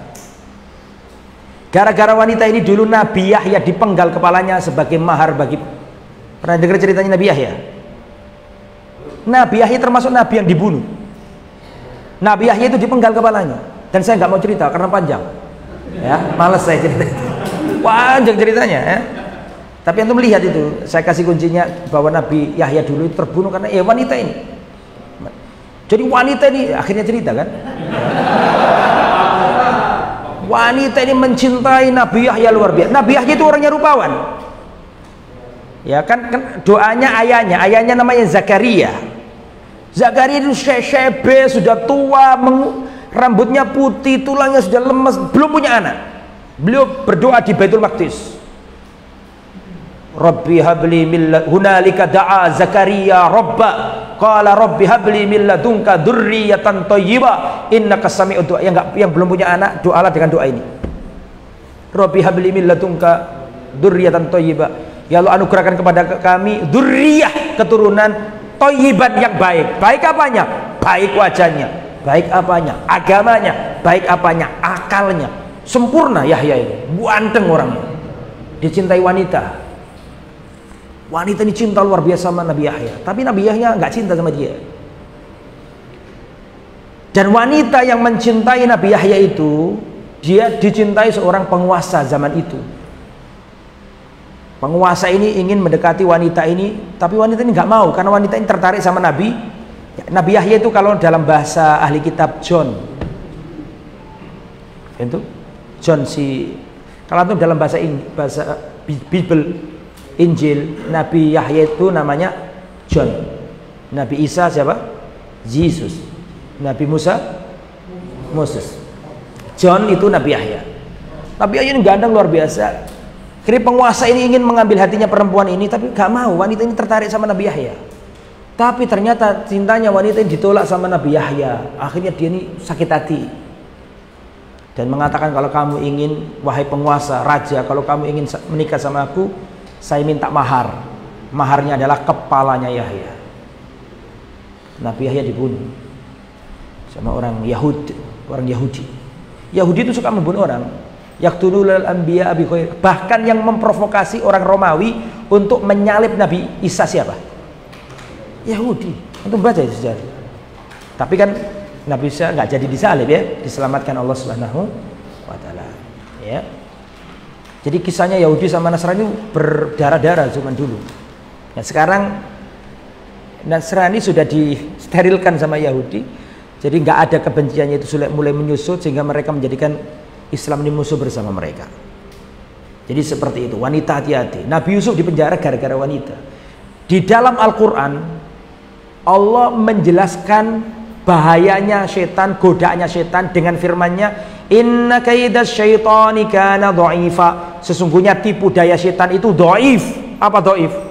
Lemah. Menurut Al-Quran tipu daya setan itu dha'ifah, lemah.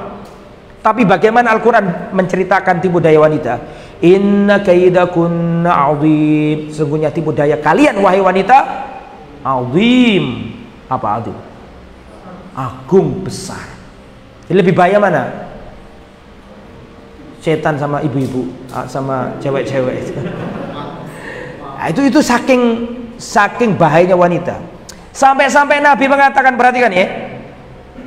Nabi mengatakan fattaqud dunya wattaqun nisa. Hati-hatilah terhadap dunia dan hati-hatilah terhadap wanita. Saya mau tanya, wanita bagian dari dunia apa enggak? Kan bagian.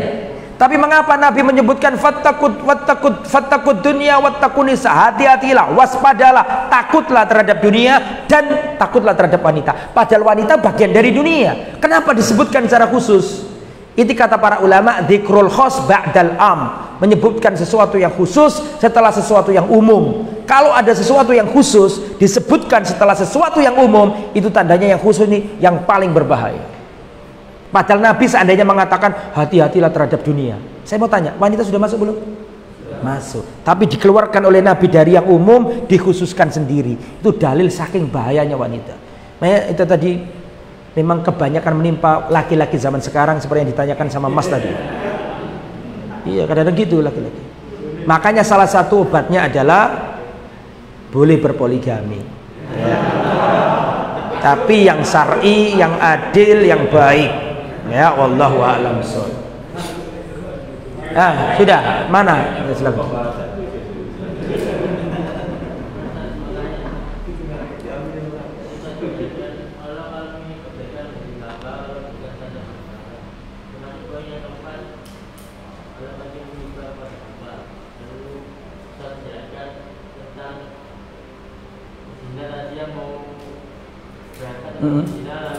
Tabrak.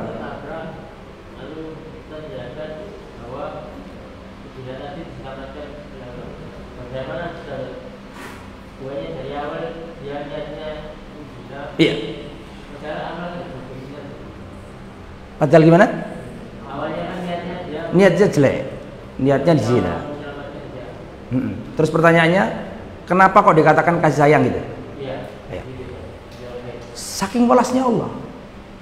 Allah tahu orang ini pengen jahat, tapi Allah sayang sama dia supaya nggak jadi jahat. Allah kirim apa? Musibah. Oh, dengan itu dia ingat, oh iya aku salah, diingatkan Allah. Pertama, dia nggak jadi melakukan kemaksiatan besar. Kedua, Allah menjadikan dia berhenti. Ketiga, Allah menjadikan dia untuk berintrospeksi diri. Persis seperti tadi itu. Anak kecil yang diapakan? Jewer sama ibunya. Secara kalkulasi dunia, dijewer sakit nggak sih? Sakit.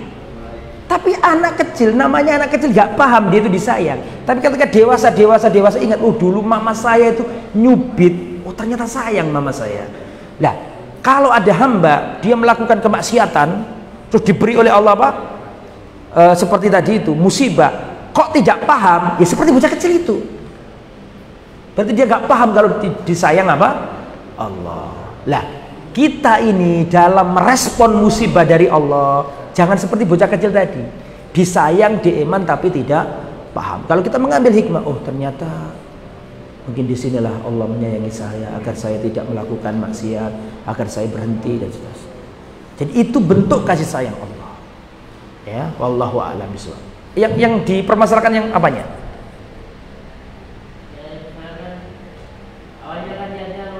Jilat, ya. Terus ya apa? Mungkin meninggal itu. Ya kalau meninggal beda lagi. Kalau meninggal ya berarti kan su'ul khotimah itu. Berarti nggak ada tobat, nggak ada. Kalau itu dimatikan bukan diberi musibah lagi itu ya. Ya kalau itu beda lagi, itu namanya su'ul khotimah. Dia mati dalam keadaan berbuat maksiat. Kalau itu mah nggak beda pembahasan.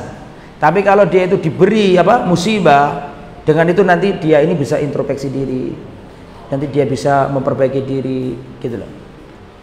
Wallahu a'lam. Musibah yang mengantarkan dirimu mengingat Allah lebih baik daripada nikmat yang melengahkan dirimu kepada Allah.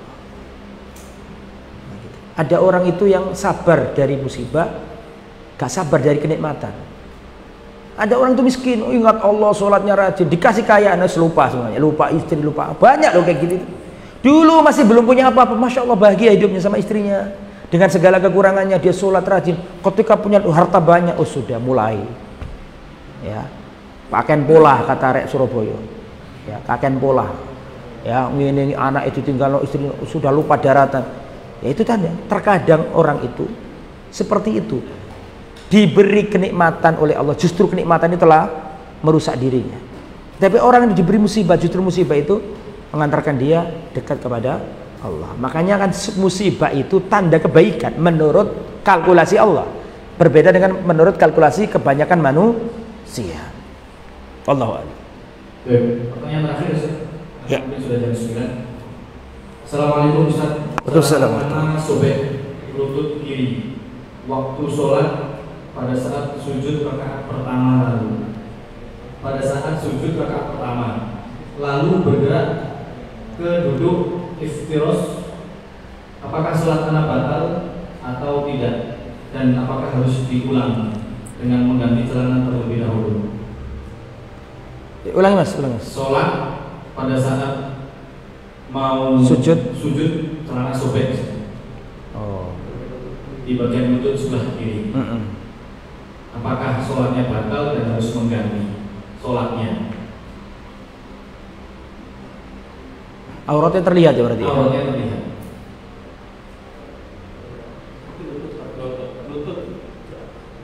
Kalau bisa ditutup dengan cara ini dipegangi, jangan dibatalkan. Tapi kalau sobek celananya kerak dari belakang, kelihatan orang banyak ya. Salah satu syarat sahnya sholat adalah menutup apa? Aurat. Ya, tapi kalau masih sobek dan bisa diatur, dipegangi, apakah boleh bergerak dalam sholat? Boleh jika ada kemaslahatan. Rasulullah pernah sholat sambil menggendong cucu beliau yang bernama Umamah, putrinya Zainab. Boleh. Rasulullah pernah sholat, datang Aisyah, Rasulullah membukakan pintu. Pernah dengar nggak? Nggak pernah dengar sampai ya. Boleh. Sholat yang bergerak, yang mana bergerak itu demi kemaslahatan boleh. Bahkan Rasulullah mengatakan boleh dua hewan yang dibunuh meskipun anda dalam sholat. Aswadain, dua hewan hitam. Apa itu? Ular dan kalajengking. Meskipun sholat ente boleh membunuh dan lanjutkan sholatnya karena berbahaya. Tapi khusus ular yang di dalam rumah nggak boleh langsung dibunuh. Ular di dalam rumah tidak boleh langsung dibunuh. Kasih tangguh, keluarlah, ya, jangan mengganggu keluarga ini. Kalau diusir nggak mau, boleh dibunuh. Tapi diusir dulu, karena bisa jadi itu kata Nabi apa? Jin. Dan pernah terbukti di zaman sahabat. Dan itu kalau ceritanya panjang ya, intinya pernah sahabat itu lihat apa namanya, ular dibunuh, apa terjadi keributan terus mati dua-duanya. Ularnya mati, manusianya mati.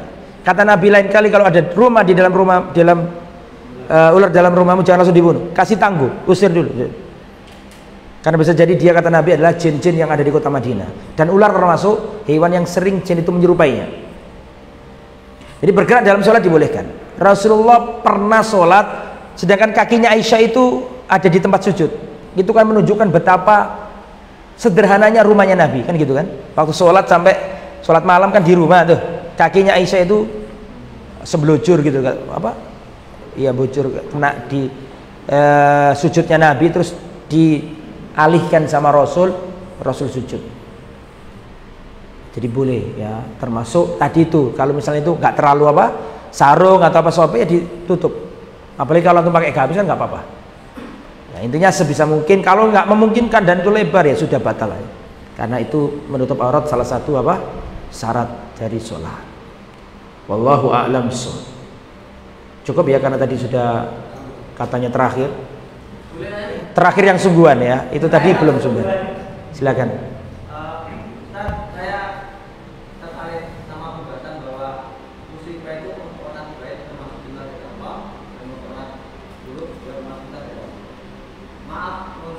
Okay. Beberapa waktu kemarin mungkin ada sedikit bahwa ada muda-mudi yang berbuat maaf terus mungkin terekam atau mungkin dicoba oleh warga. Maaf jika itu kita sebut untuk berikan dari nafas apakah bisa. Lalu pertanyaan kedua, jika kita beribadah rajin tapi tetap berbuat maksiat seperti minuman keras yang lain padahal untuk meluruskan hati yang bengkok itu sama itu istilahnya kalau dalam tempat saya itu STMJ terus seperti aja jadi pandangan seperti apa. Maaf. Pertanyaan bagus. Iya. Ada orang berzina, tidak boleh, sebelum saya jawab, tidak boleh kita berhujah dengan takdir dalam hal maksiat. Boleh kita berhujah dengan takdir dalam hal musibah. Contoh, sampean motor sampean dicuri orang, wis takdire wis gak apa-apa wis. Itu boleh. Tapi kalau zina ketangkep, wis takdire gak oleh. Karena itu nanti akan menisbatkan perbuatan tercela kepada Allah. Bisa dipahami ya? Jadi berhujah dengan takdir boleh ketika dapat musibah, bukan ketika apa? Melakukan maksiat. Mas sampean kenapa zina mah piye dhek wis kadung takdire dhek. Enggak boleh. Tidak boleh berhujah. Tidak boleh berhujah dengan takdir dalam hal apa? Maksiat. Nah, tetapi meskipun demikian jadi gini loh, ada terselip hikmah dari setiap kejadian. Dalam pandangan manusia, kuapok kon ini konangan iki azab dari Allah, iya kan?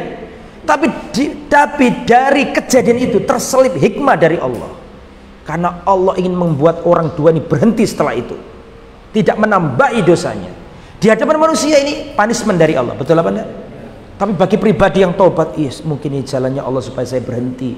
Kan ada hikmah yang terselip di situ. Makanya setiap kejadian mesti ada hikmah yang terselip di situ. Tetap di situ ada kasih sayang Allah.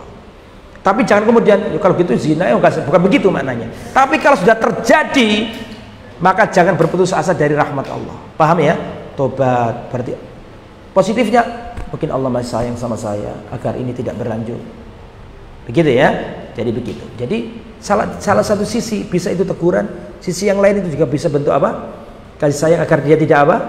Coba kalau nggak konangan, nggak terus-terusan dia, kan gitu gitu.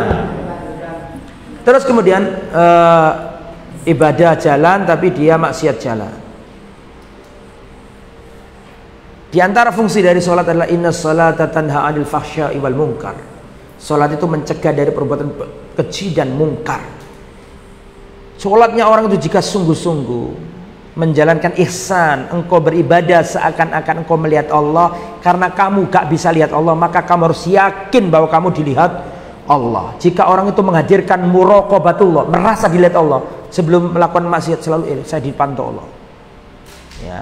Tetapi itu tadi ya, Allah itu maha pemurah. Tapi jangan tertipu dengan kemurahan Allah kemudian menjadikan kita teledor. Makanya harus berusaha. Makanya diantara doa yang diajarkan Nabi adalah ya muqallibal qulub tsabbit qalbi ala dinik. Wahai zat yang membolak-balikkan hati, teguhkan hatiku di atas jalanmu. Makanya orang yang baik itu bukan orang yang tanpa kesalahan, tapi orang yang baik adalah orang yang jika melakukan kesalahan maka dia apa? Segera bertobat dan tidak mengulangi lagi. Jadi harus berusaha, harus ada mujahadah. Jangan kemudian Allah maha menyayangi, tidak apa-apa, tidak boleh gitu. Jikalau ibadahmu sungguh-sungguh, harusnya ibadahmu itu menuntun dirimu untuk menjauhi apa? Maksiat. Berarti di situ ada yang kurang baik dalam ibadah kita, sehingga ibadah kita ini tidak tercermin dalam akhlak kita. Meskipun demikian, jika hamba itu bertobat, maka Allah pun memaafkan kesalahannya. Saya kira saya sampai di sini ya. Semoga apa yang disampaikan bermanfaat. Mohon maaf atas segala kekurangan dan kekhilafan. Semoga antum semuanya dijaga oleh Allah Subhanahu wa taala. Tebarkan kebaikan kepada siapapun. Jadilah para pembuka pintu kebaikan.